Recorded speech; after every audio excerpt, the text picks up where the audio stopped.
Thank you so much for joining the devotees. Let's start the Mangala channel. Om Jnanatimirandasya Jnananjana-Salakayam Chakshur-Anmilitam Yena Tasmai Shri Gurave Namaha. Jai Shri Krishna Chaitanya Prabhu Nityananda Shri Advaita Gadadara Srivasadi Gaura Bhakta-vrinda. Hare Krishna Krishna Krishna Hare Hare Hare Rama Rama Rama Hare Hare. So today's topic is how to find significance or greatness in understanding our own insignificance. So each time we hear the word insignificance, what does it mean? It just means something is very trivial, something is very low, it's very petty. It has got nothing of much significance. The contribution of a person who's insignificant is nothing.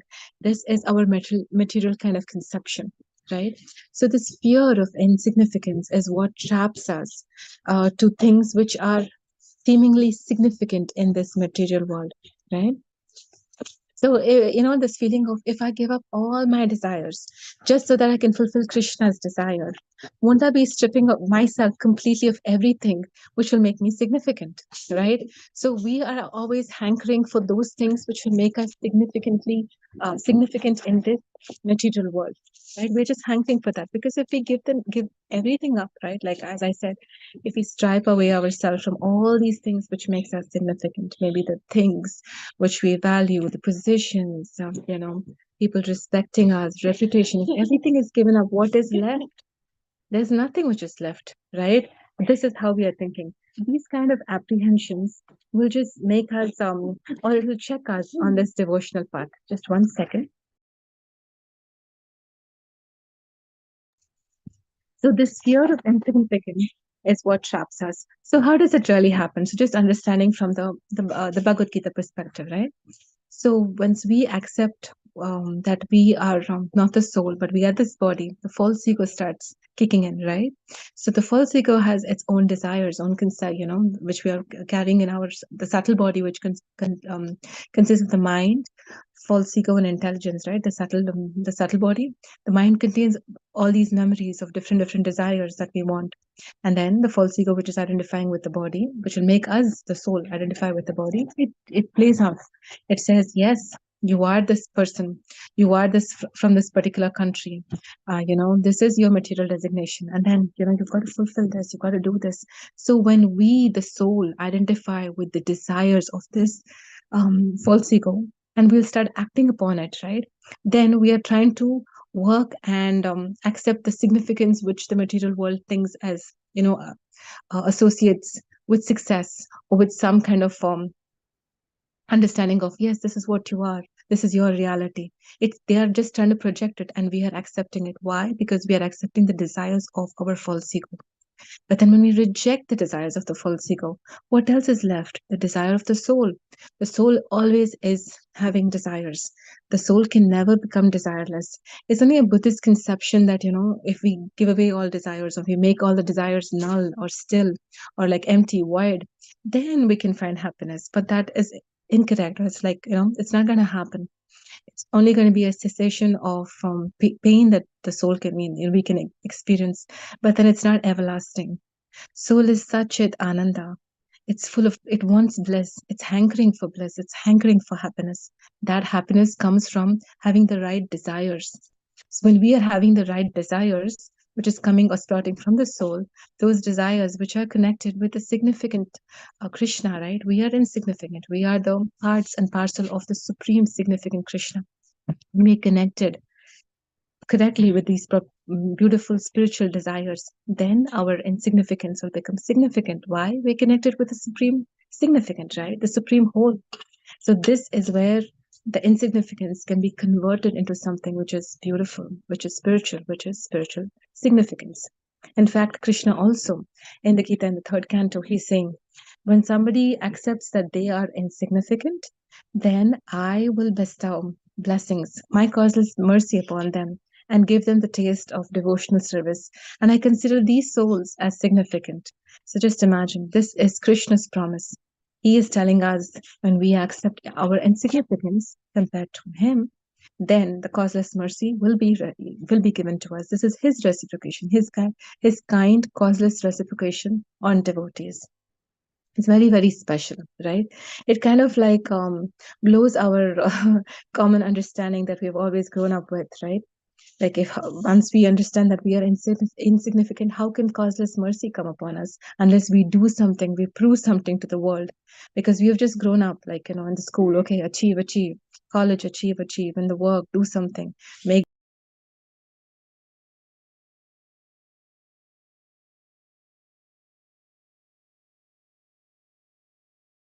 You're muted, Taruni Radha.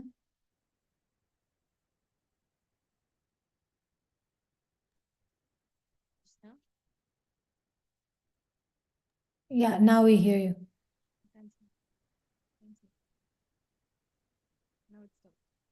Can't hear you. Suddenly something happened.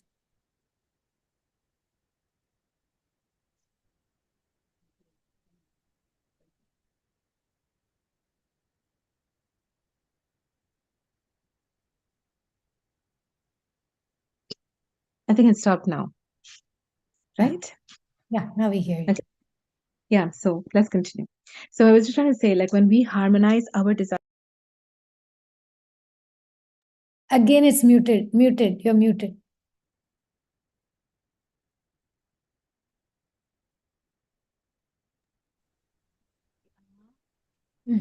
Can't hear.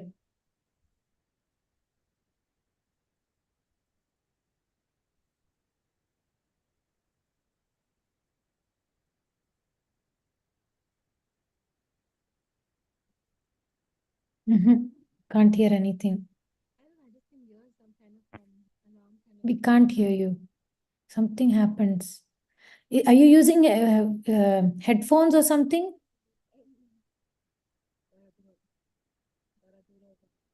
Some disconnect. Now? Yeah. Now I can hear. Now I can Yeah. hear, Now we can hear you. Yeah.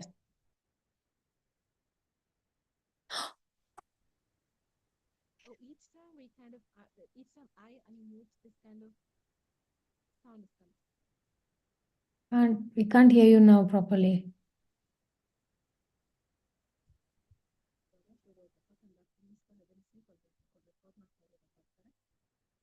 ಕೇಳಿಸ್ತಾನೆ ಇಲ್ಲ.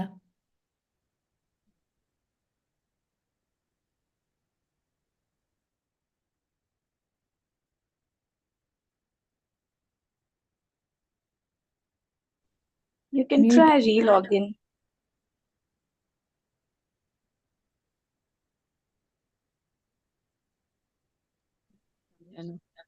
Oh, stopped.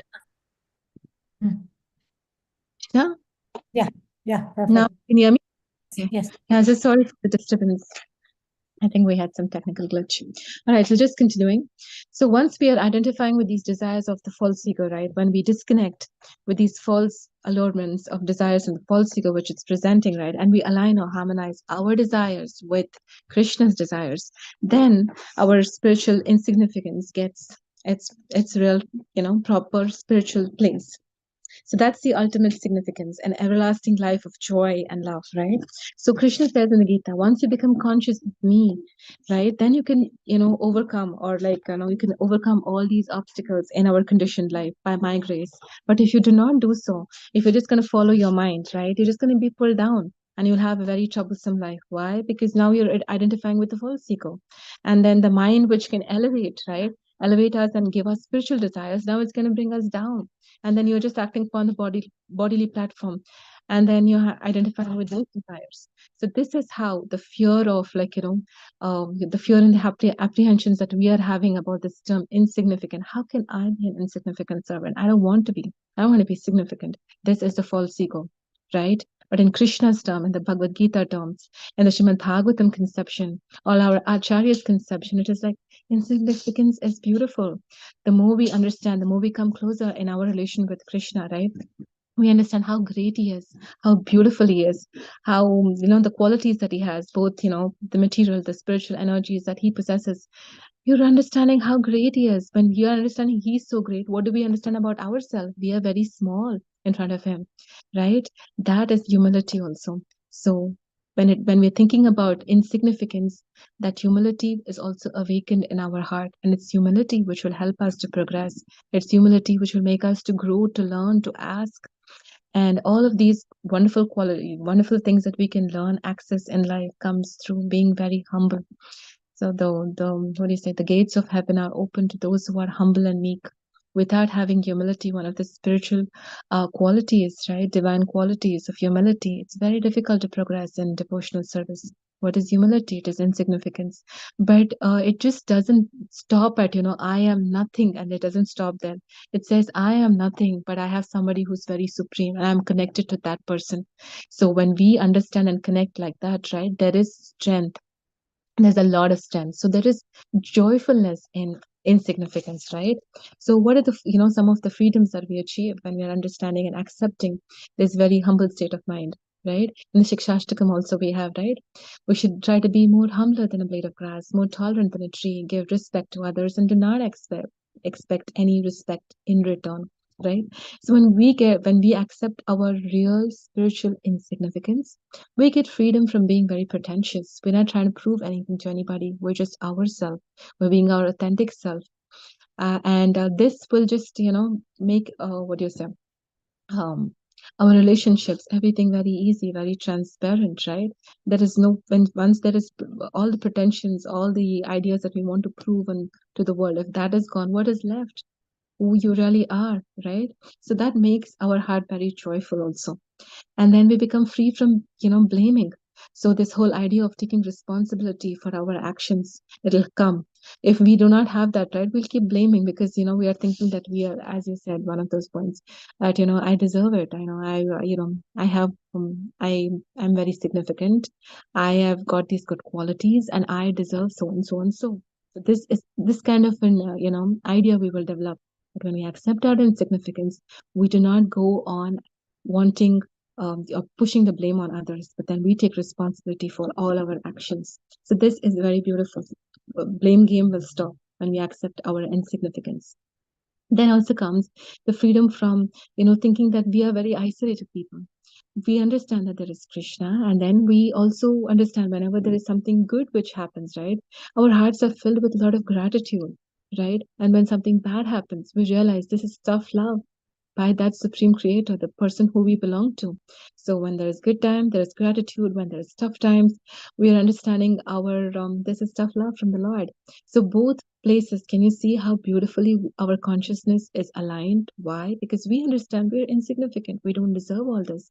This is just causeless mercy from the Lord, and we are connected to that supreme powerhouse of energy, mercy, and causeless love, affection, who's Krishna, right? When we're connected to somebody who's so great and so significant, don't we feel happy? So what if I'm insignificant? I have Krishna with me. When we have Krishna with us and we're working for him, there's joy.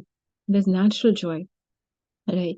And also there is freedom from expectation, which is a big, what do you say, a block for many of us, I guess. So we're not disturbed by any letdowns that will happen or from misfortunes. Why? Because we understand we're just a small instrument in a whole, in the Lord's big plan. We're just a small instrument, right? And then this will allow, make us avoid having all these personal expectation and demands from both the life and situations and interactions that we'll have with different people. So this insignificance is indeed a lot of, gives us a lot of joy. So it's joyful insignificance when we understand the value of it. And also at this point, I like to pause and say this insignificance right now is can be just like our mind is able to understand and conceptualize and accept, oh, how wonderful it is. But yet to really embrace it, right, it comes to a lot of spiritual practice and grace and mercy and prayers. It just doesn't happen like I can't just keep thinking, I can just write in the every mail, your insignificant servant, but do I really mean it? you know we might just be acting, or it's nice till we really embrace it, we're at least writing it in words. But then for it to really come in from the heart space, right, there is a lot of intense devotional practice which has to be done. And then realization is given by the mercy of the Lord, and we realize our insignificance. And at that time, right, when we realize it, it doesn't mean that we're realizing that, oh, I'm a failure. At that moment, we'll be feeling so much joy in our heart. Oh my God, this is so blissful. I'm connected to the Supreme Lord, right? So remember, our insignificance doesn't stop at just ourselves, because now we are seeing, understanding that we are part and parcel of Krishna. So there's always Krishna in the picture. We're not seeing anything independent at that moment when we really understand and embrace real spiritual insignificance. So that's the point. And we can think about Srila Prabhupada writing in, coming in Jaladuta to America, right? In that poem in which he composes, he writes, "Your insignificant servant." So here Prabhupada was embracing his insignificance, yet he was writing to the Lord with so much of humility. So when there's this combination of our own insignificance, yet calling out to the Lord for his grace and mercy, there is so much of empowerment which comes to that particular soul. And we can see what Prabhupada did, miracles, right? At his age. Even today, the legacy which Prabhupada has left, we should always be eternally grateful for everything that we have received. Our lives would have been just like nothing. I mean, basically, just an animalistic life if it wasn't Prabhupada, what he's come, he did, he sacrificed. We owe so much to him. But then we can again go back to see how he thought about himself and how he was given so much of empowerment by the Lord. So there's this combination of humility in the heart and the strong mercy, the causeless mercy which the Lord gives, that empowerment will come that time. Empowerment doesn't come to anybody without, when they do not accept that they are, acting as an nimitta matra or an instrument, or when they do not have humility, when they do not have this insignificance, when they are thinking, I'm so powerful, right? Then Krishna cannot empower such a person. He cannot use them in his grand scheme of things, right? But then when the person is really humble, wanting to do God's will, Krishna's will, then Krishna will empower them. Then miracles can happen. And it's true. We can see in the lives of many, many people. Even in our Srimad Bhagavatam, the way it starts, right? We have Parikshit Maharaj sitting in the bank of the Ganges. He knows that in 7 days his life is going to be ended by this Takshaka, the snake bird, which is going to come and kill him, right? At that time, he's not thinking that he's very significant. He's the emperor of the entire world. He's just thinking that I'm nothing, I'm nobody. So what? I'm just an insignificant soul, and I'm just going to die. I'm just sitting here. I want to hear Krishna Katha. And because of this true humility that he has, all the sages by Krishna's divine will, they'll all come and arrange. We have Sukadeva Goswami who will come, and then he will deliver the entire Srimad Bhagavatam to Parikshit Maharaj. And also by this, he's demonstrating to us how we should hear, and then everything, the beautiful legacy that they have left. But then why did he, why was everybody attracted? All the great sages attracted. Why? Because Parikshit Maharaj never thought he was great. He just said, like, I belong to this great lineage of, the family where all these devotees were great devotees of Krishna. So he took pride only in that. He never took pride that I am so and so. I am the emperor of this world. So that was the greatness and beauty of Parikshit Maharaj. Again, demonstrating how when there is in acceptance of insignificance, right? Then empowerment comes. The Lord uses that person in his grand scheme of things, of how he's planned. So, then, next I'd like to speak about how when we acknowledge our insignificance, when acknowledging our insignificance is good and when it is actually bad. So sometimes when we see this, the great, wonderful, like say when we are standing in front of the Grand Canyon, or when we see the Milky Way in a very, beautiful um, night, which is really dark, you can see how beautiful and how big and majestic, magnificent it is, right? And then we feel so tiny looking at the wonderful, constellations, all the stars aligned, and it's just beautiful. It's called what, Akash Ganga.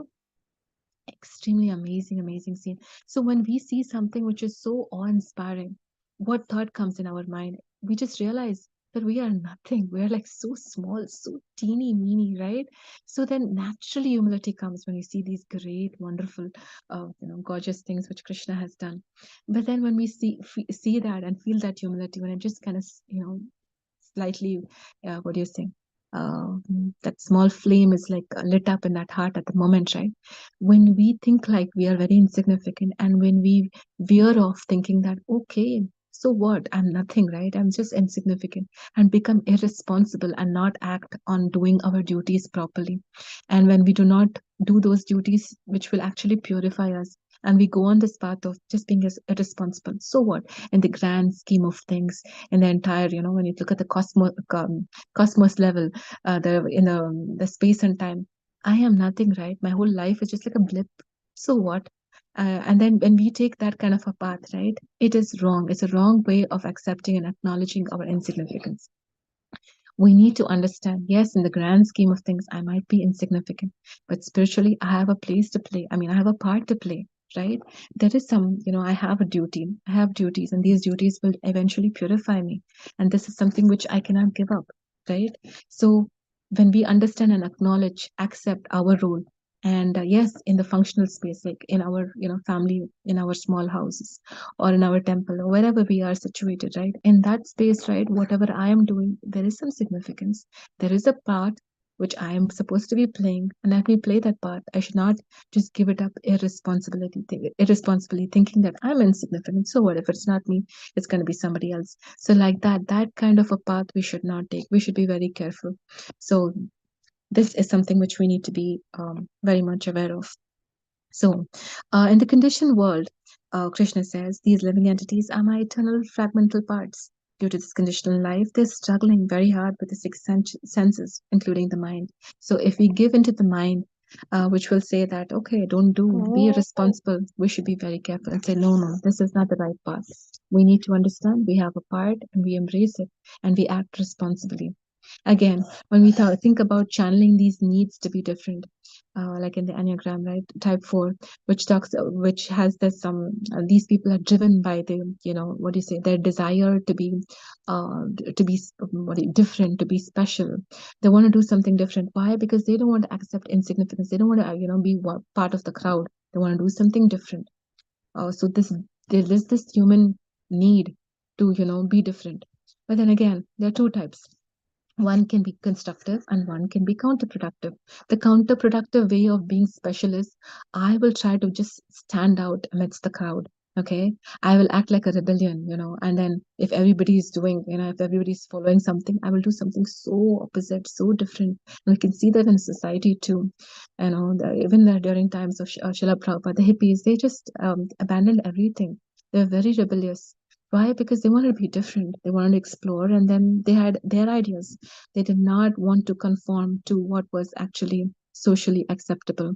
Now also we can see so many different trends which happen, and people just pick on this particular different trends, be it fashion, be it in the society certain things, be it foods or anything. It's all about I want to do it. Why? Because I want to be different. So just acting like a rebellion. And then again, there is a beautiful constructive way of showing that yes, we are wanting to be different. That need to be different can be expressed in a very constructive way, and that is when we are identifying our spiritual identity, connecting to Krishna's will, doing his desires properly. When we do that, right, then it becomes very constructive. Our relationship with Krishna is unique. Nobody can give the happiness to Krishna that each soul, I mean, each of us, that the happiness that each soul can give to Krishna is unique. It's so different. That rasa is very unique. Maybe there are five primary rasas.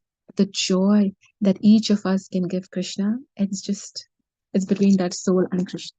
Nobody else can replace us. So like that, we are very unique. We should, acknowledge that there is this unique relationship that each of us have with Krishna, and this is where we can contribute. And then He has given us certain talents. Everybody has got a special talent which Krishna has endowed them with. This talent has to be used to serve the Supreme Lord, to serve Krishna. So, like this, our special talent, which is God given, is again going to be used in His seva. So, constructively showing that, there is some specialness which He's given, and we serve and back to Him. It's a constructive way of showing and being, channeling our wanting or our desire to be very different. So instead of just seeking to be like a different or like one amid the crowd, right? We can, stand up for being, stand up and then contribute to something which is very valuable.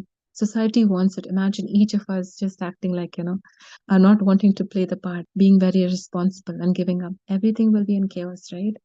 So the more we are Brahmanically trained, the more we see through the eyes of the Shastra, the more we see the way Krishna wants us to see, right? Everything will be aligned. And then by our own um, activities, by our own behaviors, right? There can be change, there can be a significant change just by our acting according to the will of Krishna, according to his words. So this is something that we can actually think about. And there's these great souls. They expressed a lot of spiritual significance by just acknowledging that in this world, Sanatan Goswami was he's saying, I don't have so much of piety, I don't have spiritual knowledge. This is humility actually. I don't have so much of spiritual knowledge also. I don't have piety, I don't have mystic yoga, I don't have anything, oh Lord. But then you are being so merciful and you're pouring your mercy upon me, and my heart is so softened, and my heart is feeling so much of pain because of this mercy which you have given, and I'm feeling so much of hope. This has given me a lot of hope. So everybody wants to feel this hope. This is Sanatan Goswami. He's one of our six Goswamis who's expressing his you know insignificance, spiritual insignificance, saying that I'm nothing.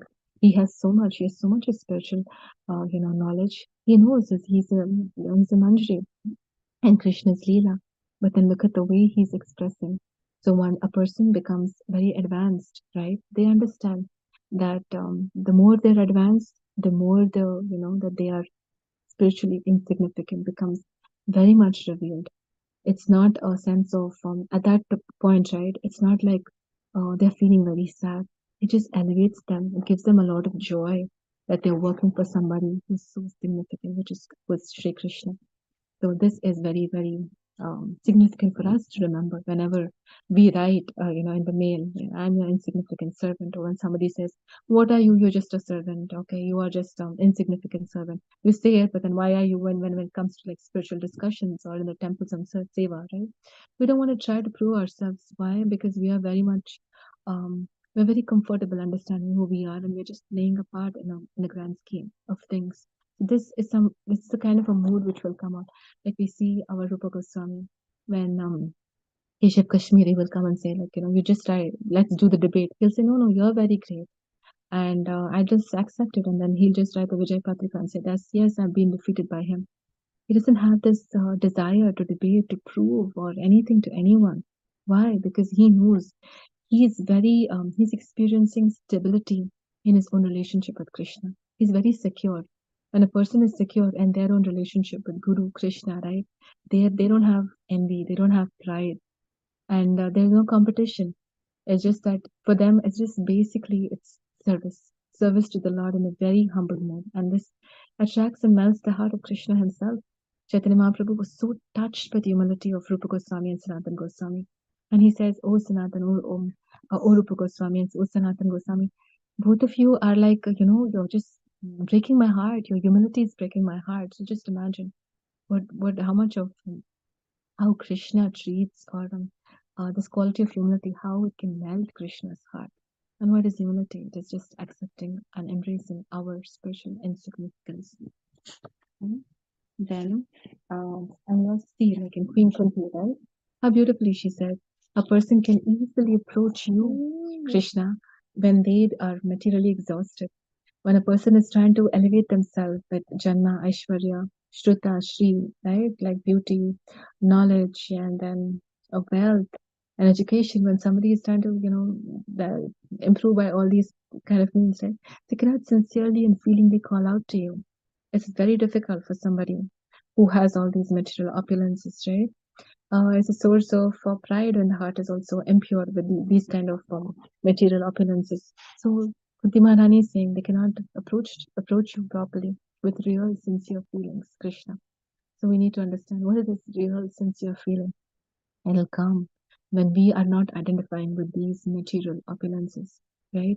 Something which the world considers as significant, we're not giving so much of attention to that, but we are giving real value to who we are in relationship with Krishna.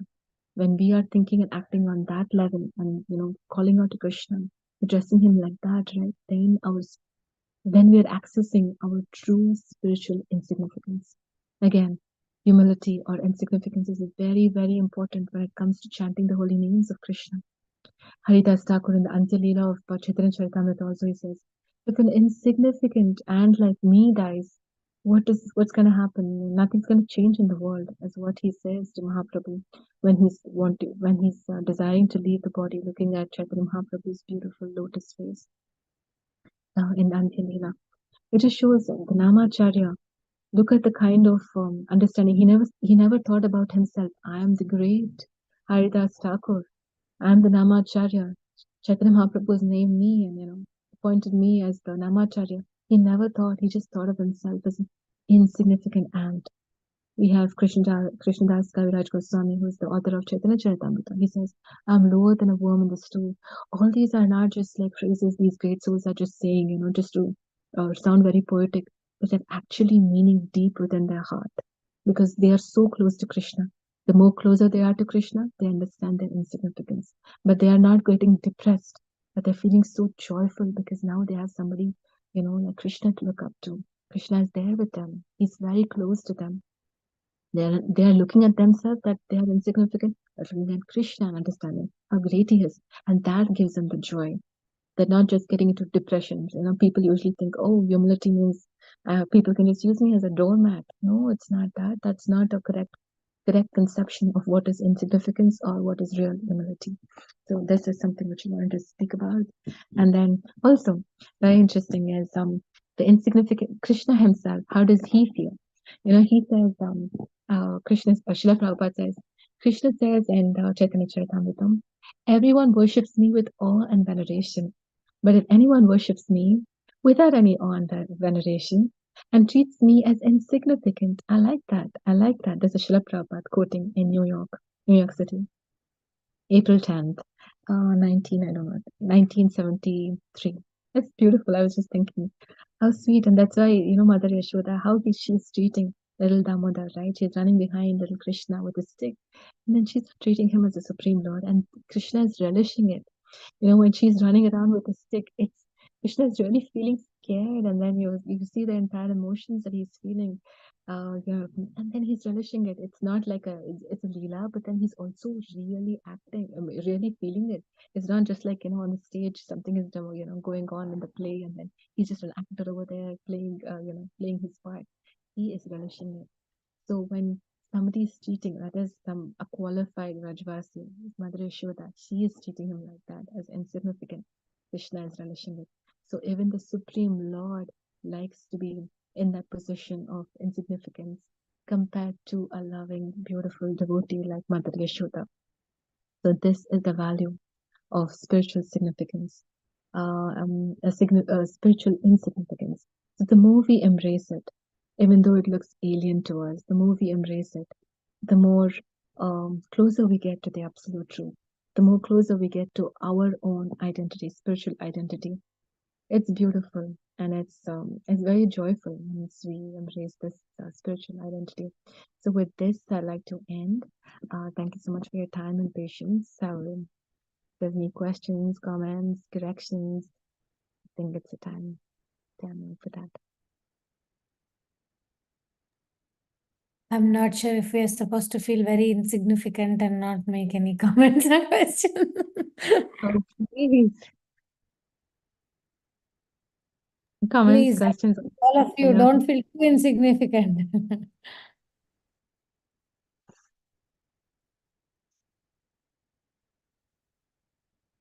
Humility is not like, as I said, to just keep quiet.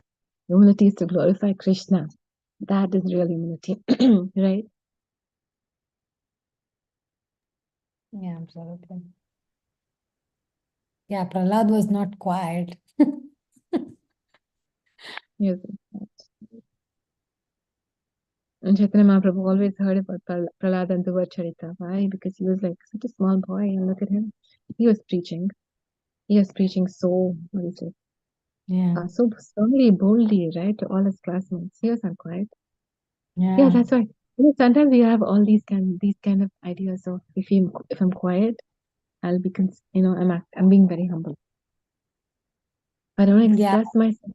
I'm very humble. I'm insignificant. I'm not voicing my opinion if somebody's asking me, even in a project, in the temple, whatever. That's not what it is. The idea is we are insignificant in front of the Supreme Lord. That is Srila Prabhupada's definition of humility or insignificance.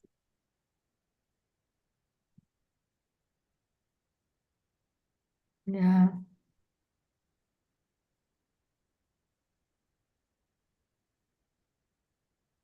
Your thoughts. Radha, you go. You go ahead. Your thoughts and your additions. It'll be so nice to hear.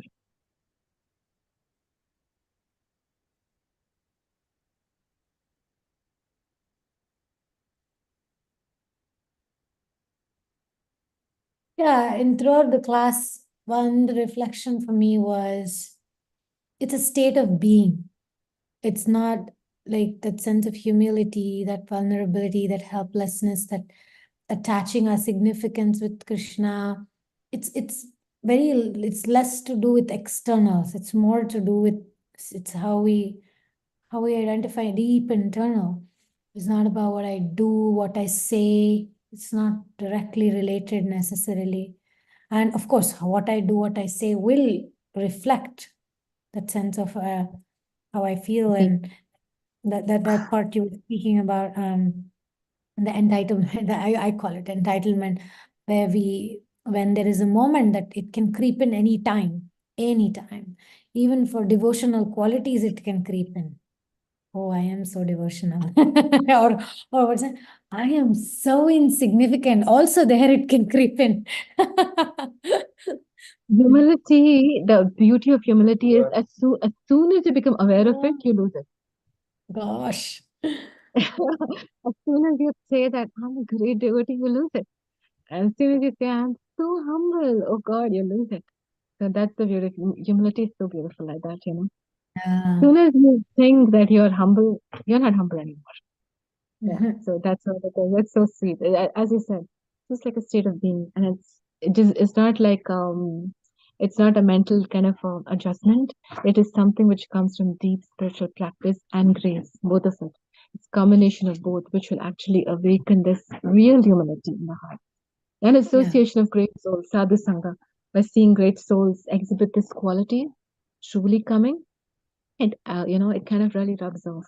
It kind of Yeah. inspires our own humility to like kind of take its birth, I guess. Yeah. Yeah. That's a very good point. Examples, inspiration. Because how much ever I study, I can become proud. I know this verses, I know that I but when we actually see in a devotee, actually,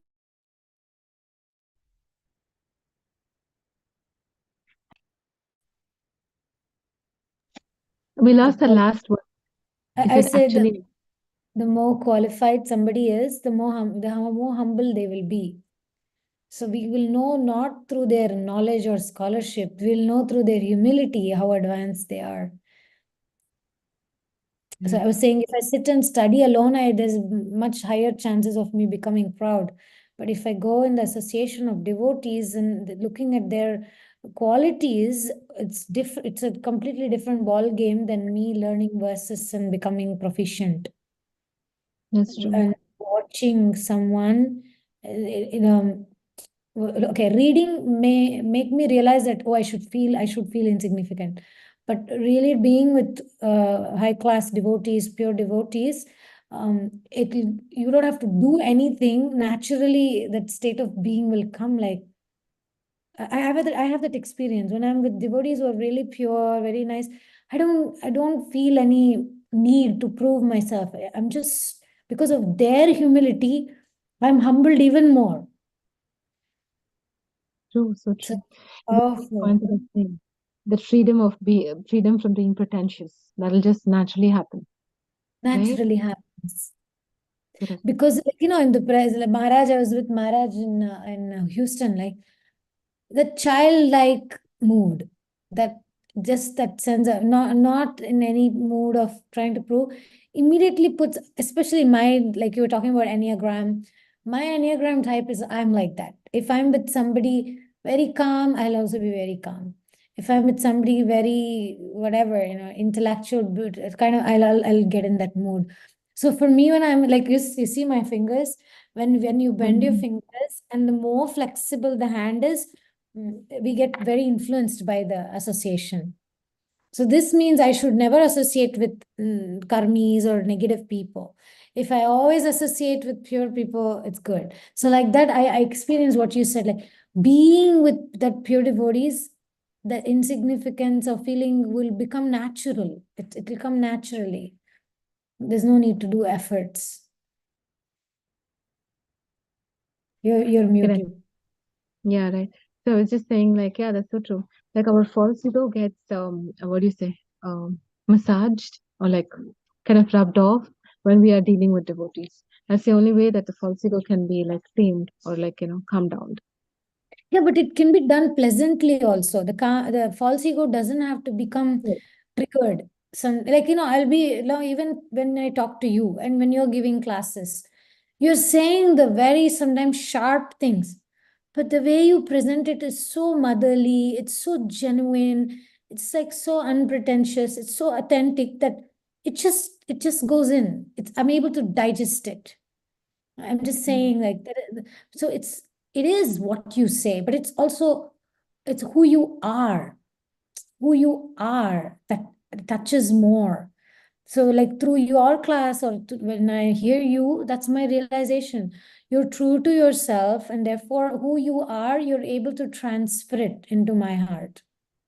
You know what I'm trying to say? It's not the words.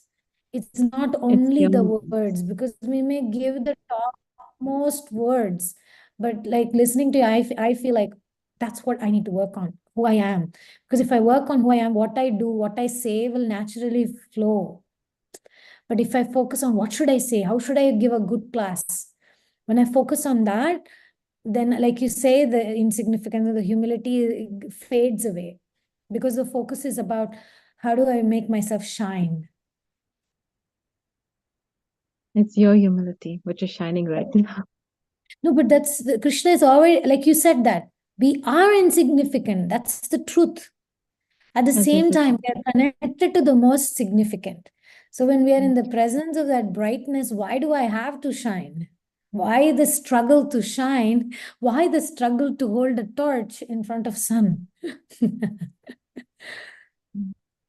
Yeah, your point, what I was trying to say about your point is sadhu sangha in amongst when we are with devotees, right? Definitely the false ego will get rubbed off. As you said, beautiful point, need not be done in a very harsh way or whatever, but yet it'll Unpleasant. be tested. Yeah, Mm. it'll be tested, right? And then we have to go down. If you have to still be with the sangha, you have to go down. If you Mm. don't go down, then there is going to be like something, right? So that's what I'm understanding. So it'll naturally, if we have to continue in Sangha, in Sadhu Sangha, we have to go down. If you're not going to go down, we'll have to leave. And then it's very sad, right? We don't want to leave. We want to be there.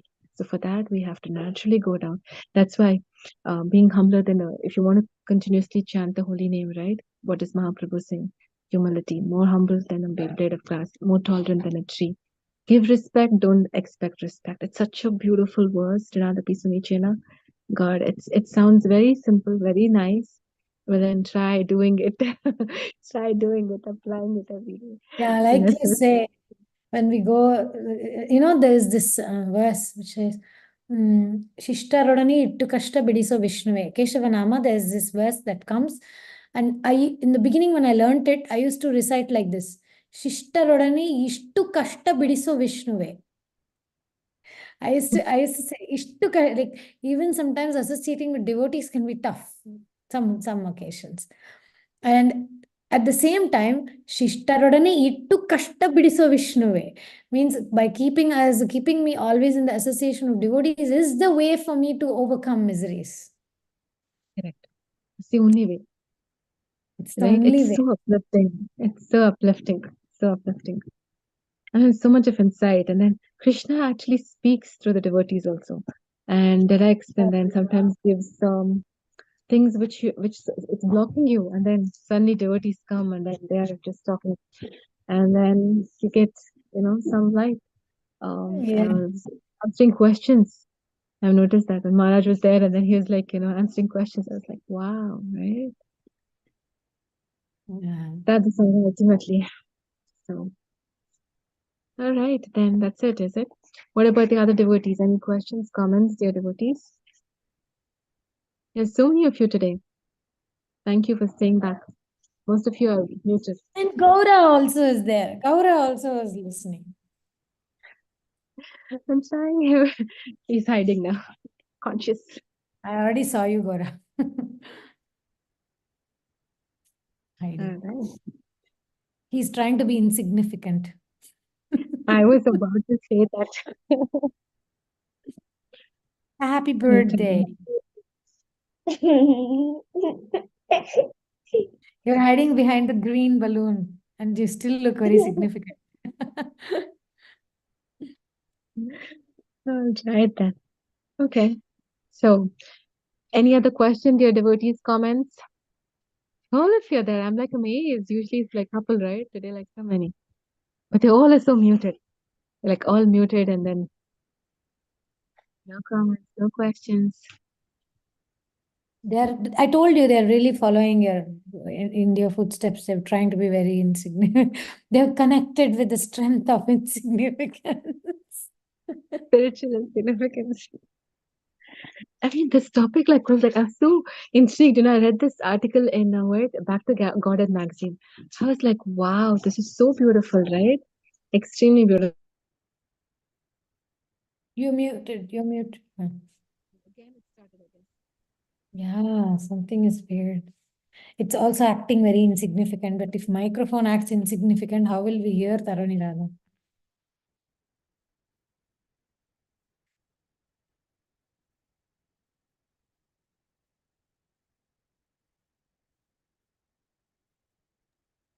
I think we're getting the sound. I think we can end, right? Can't hear you. Can't hear. Me too.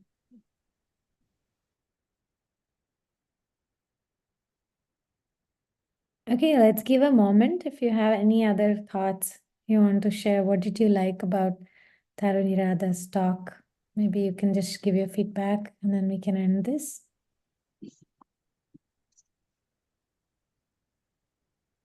Gaura is She's so becoming humble and connects so well with the audience. Yes. Yes.